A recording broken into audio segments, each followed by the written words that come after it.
Yeah, we might have to turn it and rotate your phone. You can't turn your phone while recording. Oh, okay. So sorry.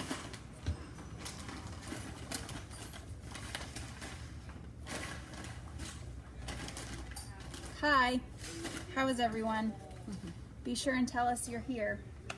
Okay, so we're live with Krista, and I can't figure out the camera. I'm gonna have to look at the camera. Anyway, the iPad's sideways today, so it might throw us off a little. We're live with Krista from the Southwind Extension District, and she is here. We're gonna talk about fall lawn care. So shoot us your questions and let us know. Hey, we're gonna put you on film here in a minute if you aren't keep being on, Ray Virgil. So, and if you will try and answer them. Very good. Okay.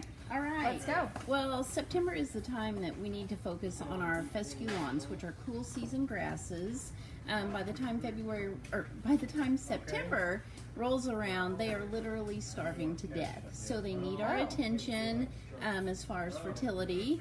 And it's also the time that if you're looking to thicken up your lawn because it's looking a little thin and kind of sad looking, or if you're looking to actually go ahead and tear it all out and reestablish, we're nearing the window that we're getting close, that window's closing. Shouldn't be doing it anymore. But definitely to overseed and get things thickened up. Yeah, okay. We're here, so it's time right now. It is. Looks like it's going to be a beautiful weekend. I know. Right? I know. So you'll have time to get out there and do it. Yeah, yeah. So, what I guess I would like to start with today is if you are looking to truly renovate your lawn and maybe start over, the things that you need to do, you need to make sure that you're putting on the proper seeding rate, that you get good seed to soil contact, that it's evenly dispersed out across your lawn. Okay. And so you don't want your kid out there just... Yeah.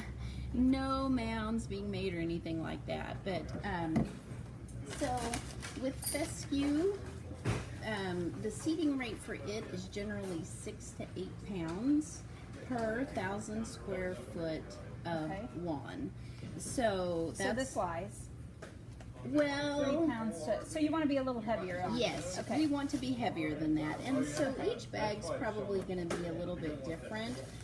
When you turn a bag over, you can actually see what the grass seed mixture is. So this one is not 100% fescue alone. It has some other types of grasses in there as well. But you know, definitely read the bag and see what's in here. If you don't want something in particular, then make sure you read the bag. Then check your bag out and make sure that you know what you're getting in the bag. That's right. So I recommend that we seed a little bit on the heavier side with close overlapping so that we get good coverage and we don't have skips.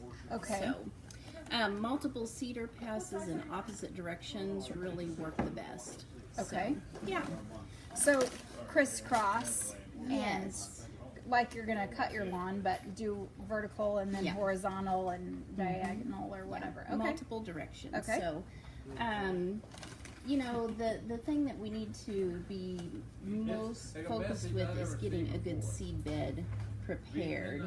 And like I said, that window is narrowing, so whether you're rototilling, you're you know, doing a vertical cut or whatever the case might be, we need to be getting on that. Okay. Okay. That's so now's the time. That's for a brand new lawn. Now, if we're talking about overseeding, which we are at the perfect time to do that, that's a little bit different. So the seeding rate with that's if you have a lawn already and it's a little crusty looking and you want to have it lush and beautiful next spring. Right. Okay, so now's the time to overseed. Overseed. Okay. That's correct. And with overseeding, our rate is about half of what it is for a new lawn. So about 3 to 5 pounds per 1,000 square foot. So like this little bag. Yes, this is that's more of an overseed ratio. That's correct. Okay. That's correct. Okay. And with overseeding, again, we need to get that good seed to soil contact. And Cleavers has just what we need at the rental center to get that accomplished. Yeah, that's what we were just talking about. So the rental store, hi Nancy. So the rental store across the parking lot has all kinds of items. So I called over and got the prices. So you can rent for the day, and it's $60 for the seed, the vertical seed, verticut seeder, yes. that puts little slices in the ground. Yes, it actually makes a little furrow and drops the seed out. Okay, so that is $60 a day. But if you rent at the, hi Shelly, hi Nancy. So if you rent at the rental store, at the rental station call one of the guys.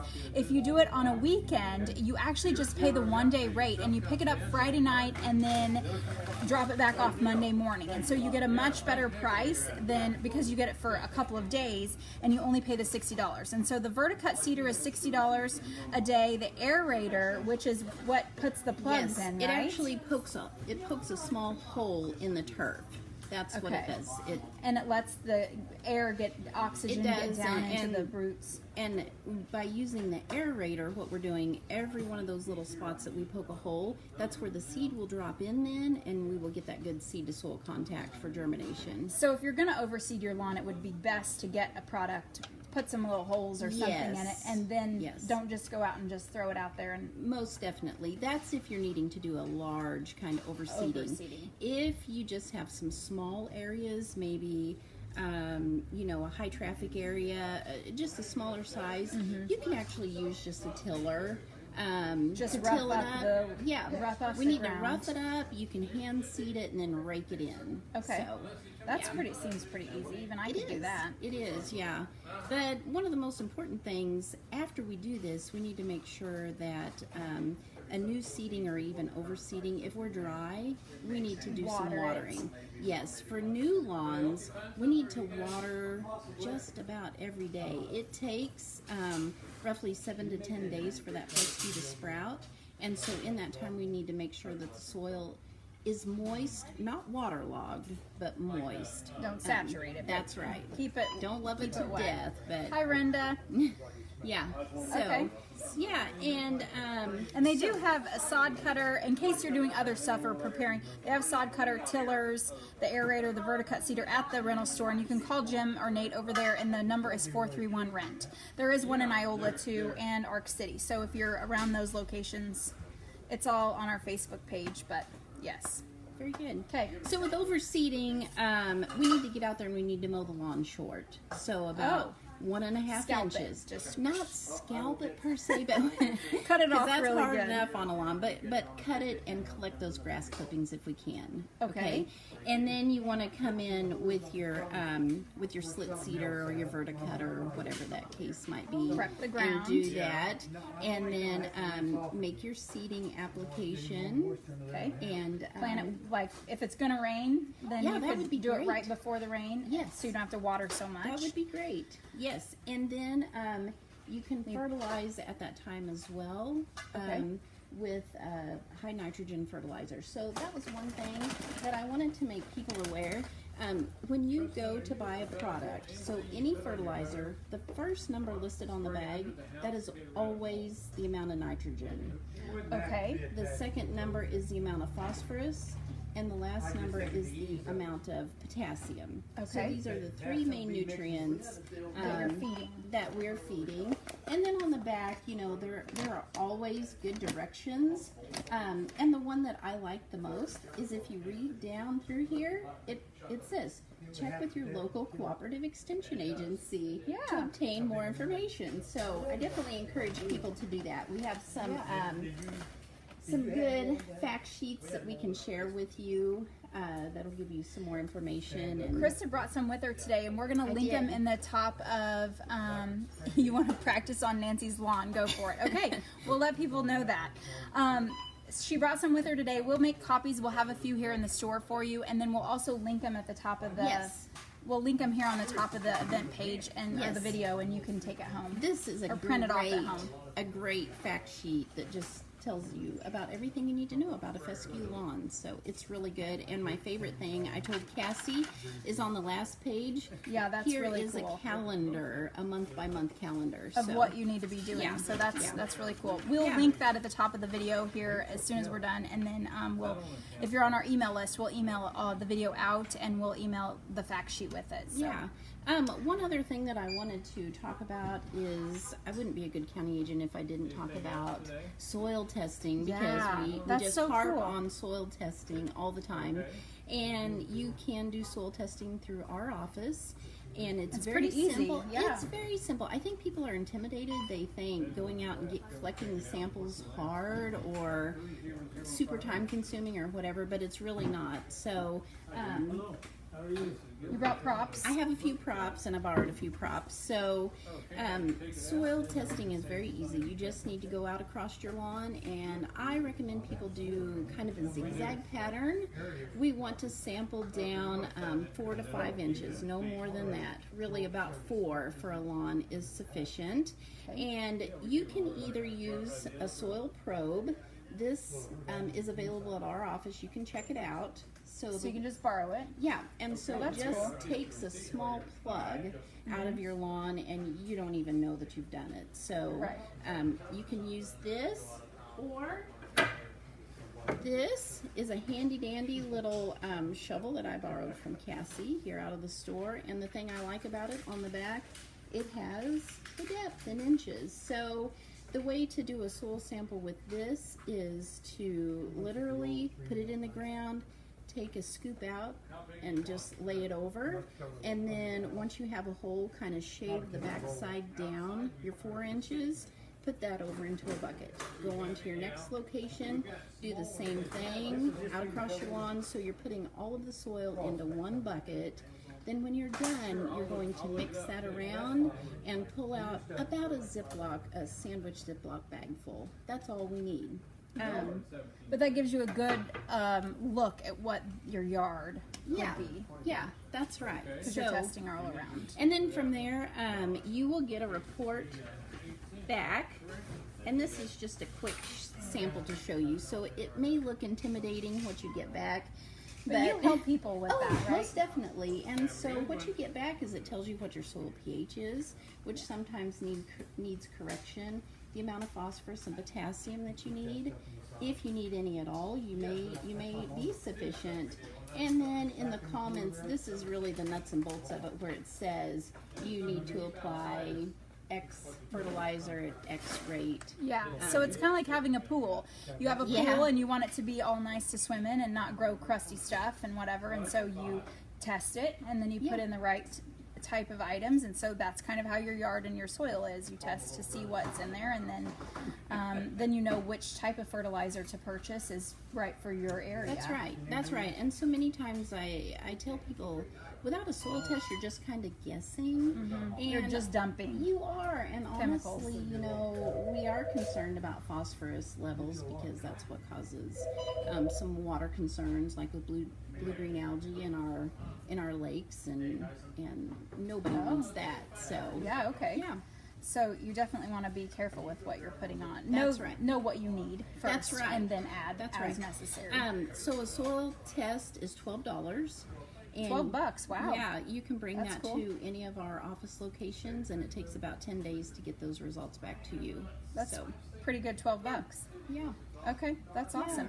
And your extension agent will help you figure out, number one, how to do the test if you have questions, but number two, once you get the testing back, what to do with the results and That's how right. to make that work for you. That's right. Times to apply. So Right. And that's true whether it's a lawn or a garden or a flower bed.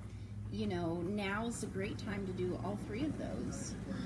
Oh, so you could test your garden as well this time of year, and then be prepared for, what you put down now to help with everything in the spring. And Or your early vegetables. honestly, too. fall is the perfect time, because that gives you time to make some of those amendments before you're ready to plant in the spring.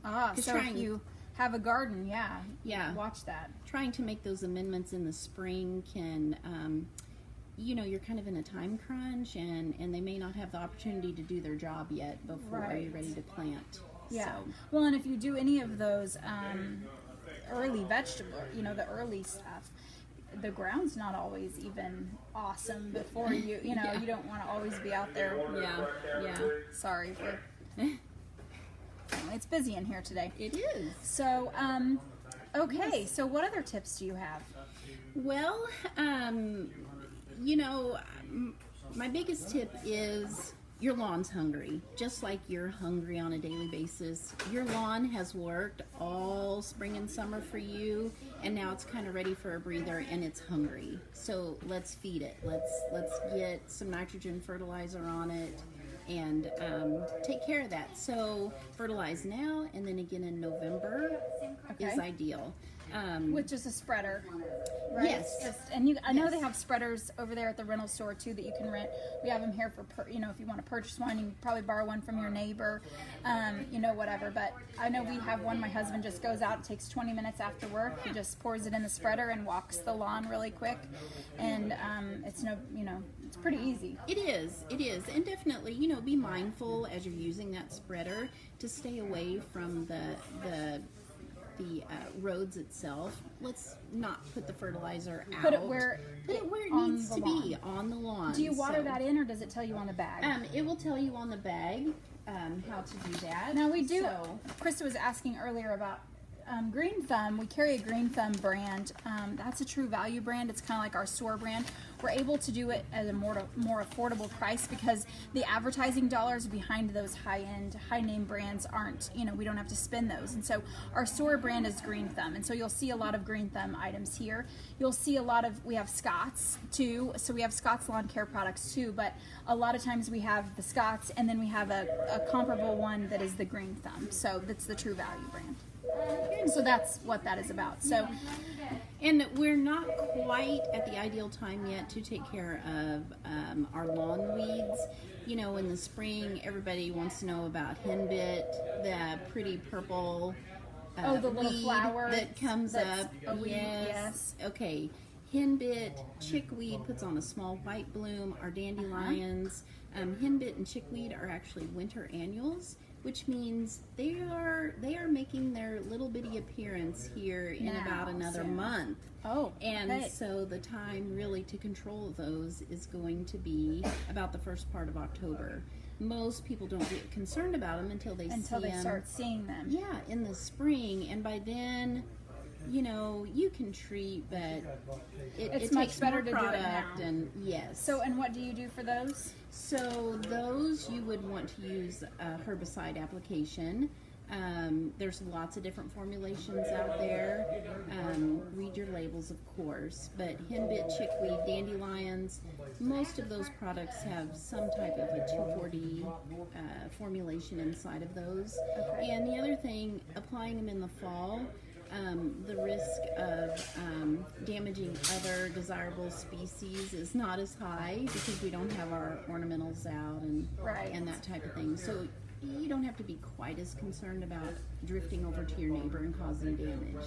Yeah. So. Okay. I will try to put on my calendar to remind everybody in October to get outside and control all of your lovely weeds that look nice. Yeah. They sometimes look nice, but I think people forget that, even though we're nearing fall here and we're like, well, our gardens and our flowers are kind of looking drab, there's still a lot of work to be done. Yes, so. I was just thinking all of my annuals I need to go out and pull, just clean everything up, put my pots all away, and get ready for winter. I know, I'm not ready for winter.